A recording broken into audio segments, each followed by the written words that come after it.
So welcome to my allotment. Today I'm going to be doing an allotment harvest. If you've not already subscribed to my channel, if you could please do so, because I'll give you lots of helpful hints and tips all throughout the year from my home garden, my allotment and also my home kitchen. Now we're about two-thirds of the way through September, so I'm going to be doing a September harvest, and I'm going to be showing you what I'm picking now. Now obviously I did harvest some things in my home garden which are different crops. If you want to take a look at that video as well, we'll put it on here so you can do that. My rhubarb here, I can't harvest that anymore because it's really done what it's going to do. However, my rhubarb at home is still doing really well, so I'm taking the odd sticks off of that. I know some people don't say to take it off towards the tail end of the year, but provided your rhubarb is looking really, really good, the stem's still really, really firm, it's still perfectly good eating, it's just not as sweet. But you wouldn't pick it bare. Like I always say, never pick it bare. Always just take some and leave some. So I'm not going to pick any of mine up here because that's definitely too tired looking, not enough. I'm leaving that.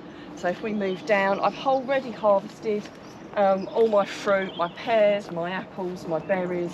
They're all finished, so nothing there to be harvested in that area. My leeks are almost ready to harvest, but I'm going to leave them at least another month. I mean, there are some here, if you look at the stems, they're actually really starting to swell out now.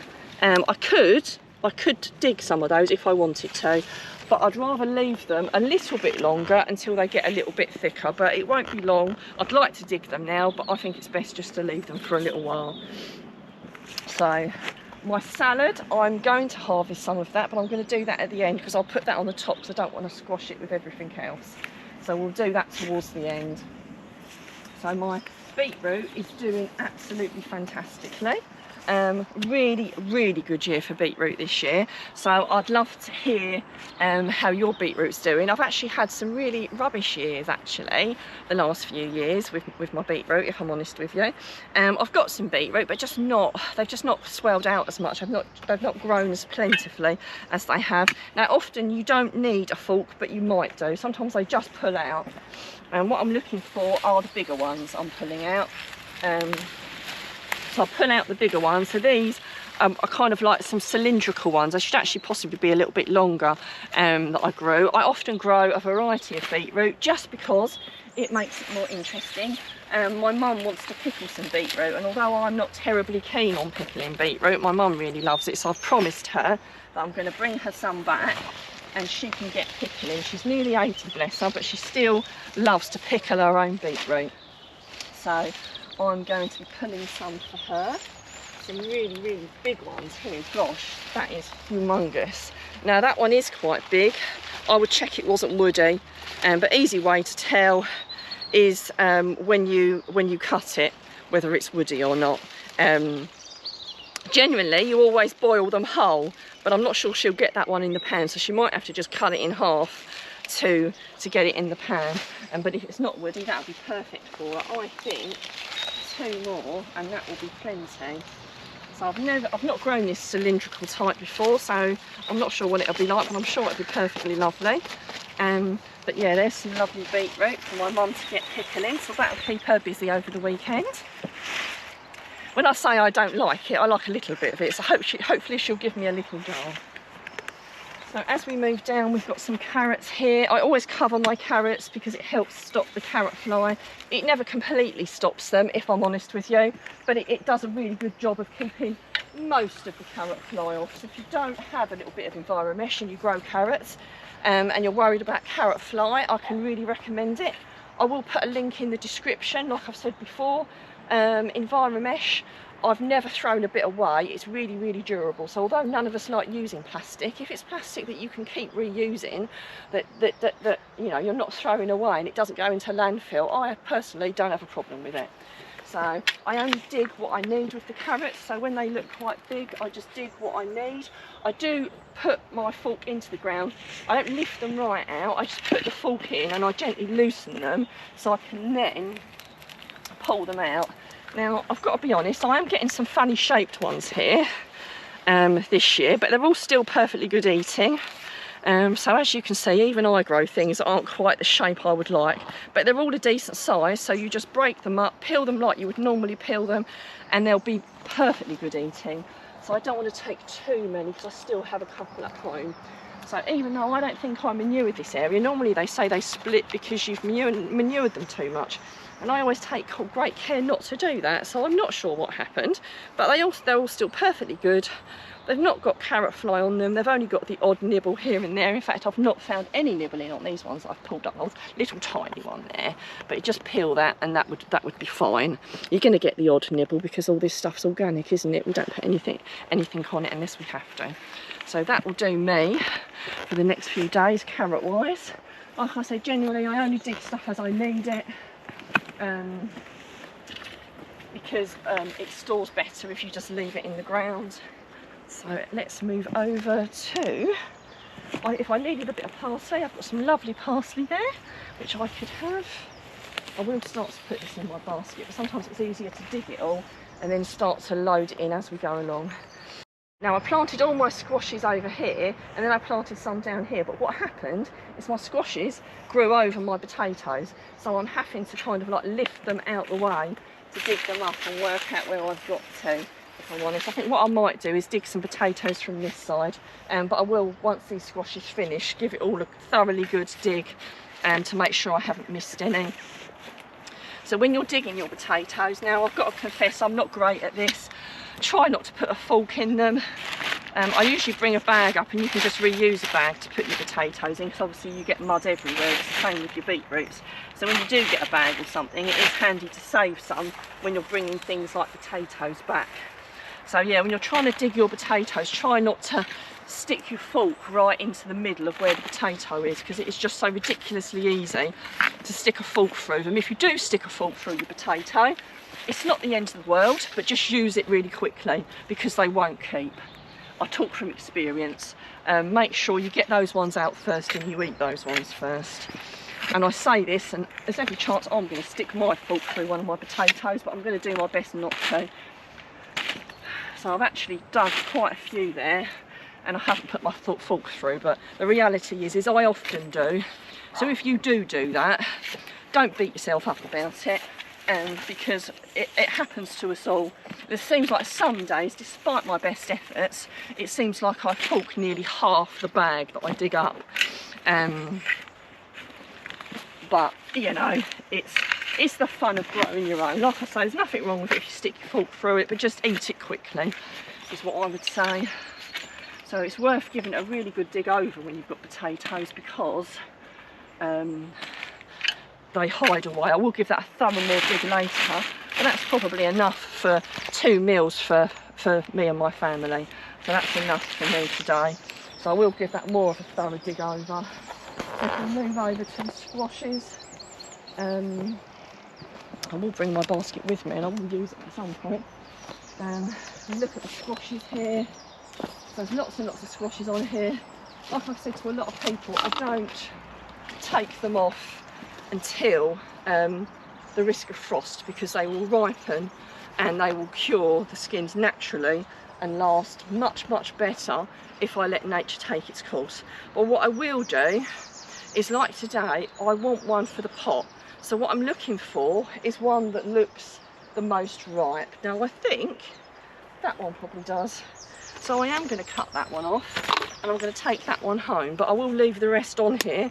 For me personally in Kent, my squashes, pumpkins and all that kind of thing all stay on until just before Halloween, unless I think there's a chance of a frost, and then I take them off. So if you're in part of the country where you think there might be a frost, and you can check the weather forecast in that regard, you might have to take yours sooner. But us in the south, I'm in Kent, these should be fine right through until towards the end of October. So I've also got some really good courgettes here. Now I don't know if any of you remember, a few weeks ago they really looked quite tired. They looked like they weren't going to do anymore, and it had been really tempting to have given up on them and to have pulled them up. But definitely worth not giving up, isn't it? And I've already had a couple off and taken them home. So these are the ones that you're obviously just seeing today with the camera. I picked a really nice size one off this one, and as you can see, there's lots of lovely new growth on there. So there's plenty more to come. You know, obviously not the quantities that we were seeing in the height of the season, but still worth growing. In fact, some of them have got quite big quite quickly. You know, you can come up here one day, even this time of year, and that was half the size of that a day or two ago, and now it's actually really quite large. And same here, you know. And again, you know, if you look back on some of my other videos, in fact, I would suggest looking at my, you know, my last few tours around here and what they were looking at, even possibly my jobs for September. You know, I would have talked about these and they would have looked a lot more tired. You know, and I actually can't believe myself, and I've been doing this years, every year my allotment surprises me, because you think, oh, they'll recover, they'll recover. But when you look at them, you think, God, they're never going to recover. But then they do. You know, you take some of the old foliage off these courgettes, and we've got a lot more growth on here, which is amazing. Look at all those. And that, some people could have dismissed all this, and they could have thrown, you know, they could have put those courgette plants in the composter. So, really glad that I didn't. I've got some flowers here, which I will take some of those off, but I haven't got my, I've got like a big glass coffee jar that I use to bring them back in. But what I can do is take some more beans off. Again, these were looking quite tired at one point. The only thing you will find is some of them will be a little bit stringy now. So, you know, you need to test them before you start eating them, and maybe take them off a little bit smaller. But there's still some perfectly good beans on here. And like I said before, pull all the beans off, even the funny shaped ones that you don't think you're going to eat. Otherwise, it will affect, you know, future things growing. They won't grow properly. So let's pull more off. So even though I'm not getting tons and tons off, you know, it's keeping me in beans, and I'm not needing to buy them. You know, I've even shared some with friends and family, the beans. So, you know, it's definitely worth carrying on with things, even when they look a little bit tired. And like I've said before, you only need to suddenly get a sudden burst of warm weather, and they can almost come back in abundance. So it's definitely worth hanging on and taking, you know, just bearing with a lot of these things. The only thing with beans is they always camouflage themselves in so terribly well. So it's really easy to miss some, and they get oversized. You almost have to have like special, you know, eyes to see them all. I know when I go foraging, sometimes when you're looking for things, once you start seeing them, you see lots of them, but at first it looks like there aren't any. It's a big dry spot. Yeah, an awful lot of these are a little bit oversized, but there are still perfectly good ones in there as well. So I will go around and pick the rest of those off myself, but we might be here sometime if I did that. So if we move up, in fact what we might do is I'll take you round, I'll pick everything, and then I'll show you what I've got at the end of my harvest to show you that September really is a wonderful month. So let's move up. I've got plenty of chard I could be cutting, but I don't need any of that, so I just pick what I need. As you can see, that's all doing beautifully, and that will go all through the winter into the early spring. So that will be my purple sprouting, and my Brussels are not ready to pick, but they are starting to slowly swell out. And after I gave my kale a really good haircut, as you can see under there, it's all starting to poof back out again. It's looking absolutely fantastic. And this is my broccoli. So this is the broccoli that I leave on here. I've had the main heads out of this, and this would have been one of those things, it would have been really easy once the main heads had come out, just to think, right, that's it, it's done. But this is a little bit like purple sprouting. In fact, look at the size of that. I mean, that is a decent piece of broccoli, isn't it?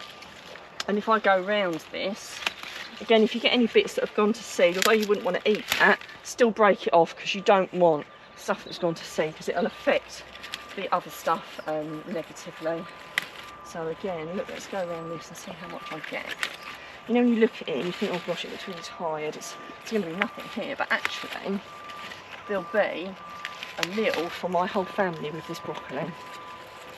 So that's just saved me some money and very good nutrition, because anything I grow, I know, is better than anything you can get in the shops.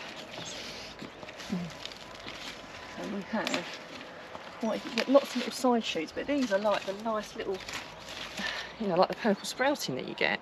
So it's kind of a mixture between normal broccoli and the little sprouts there. So I only, gosh, it should only have been a week or so ago that I had quite a good picking of this. So, you know, it's really worth bearing with.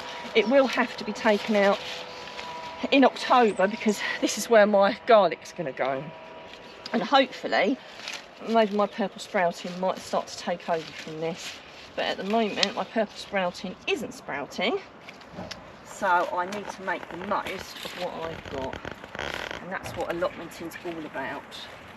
You know, I see too many people clearing their plots way too soon for the winter and not taking advantage of some bumper crops. Now that is a good amount. I think you'll agree that's worth leaving in the ground. So I'm going to pick the rest of my crops and we will come back and I'll show you everything that I've picked. So I've completed my September allotment harvest. I was just going to run through what I'd picked up, and there were more things I could have harvested, but I didn't need them and they're fine to stay in the ground. So as you can see, I've cut myself some lettuce to have for my supper. I've got some lovely beetroots there for my mum to pickle. I've got some carrots that we can have for our dinner over the next few days. I've got a nice bag full of potatoes there, and I'm not perfect too, I did stick my fork through a couple, so you know, it happens to everybody. So I will eat those ones first, the ones that have been forked. I've got a lovely selection of beans there, some beautiful broccoli, a butternut to do maybe a curry or a stew with, a whole selection of different courgettes, which I think I'm going to be like knocking on doors or giving them to some of my yoga chums to try and share those out. So I do hope you've enjoyed watching my allotment tour, and I do hope you've got something out of it. In fact, if you did get something out of it, if you can please give me a like and give me a comment and tell me what the best bit was, that would be really awesome. And if you need a hand with anything, obviously please do put it in the comments so I can help you grow better going forward. So yeah, have a great week everyone.